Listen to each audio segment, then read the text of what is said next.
Qardaşlar, təbrik edirəm hamınızı. Gəlmişəm Lukoylava benzin vurmağa, bir kartla ödəniş yoxdur. Bəlkə mənim cibimdə pulum yoxdur. Hə, nətər olur o? Qardaşlık da bir şey yoxdur ya. Deyir Lukoyldur, belədir. Ha? Bəli. O şimdi Lukoylda bundan sonra kartla olmayacaq. Bundan sonra bilinmir, amma bugünkü günü yoxdur. Bundan sonra söhbət deyil. Dünyanın işini bilməyəm, bəlkə yarım saat ödədilər.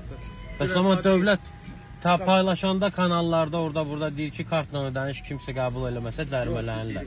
Bildim, başa düşdüm. Bugünkü günü dünən saat 7-yə kimi ödəniş olub, dünən Lukoyl şirkət olaraq qəbul eləmir. Şirkət olaraq kartla gedişləri qəbul eləmir. Yəni icazə yoxdur. Gördünüz də, Allah köməyimiz olsun.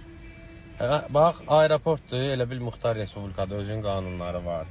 Yəni Lukoyldur, indi bu qardaş işçi deyə bunluq bir şey yoxdur. Özün qanunları var. Mən kartla qəbul eləmirəm. Nə bilim, yaxşı olar. Özünüzdən müğayət olun.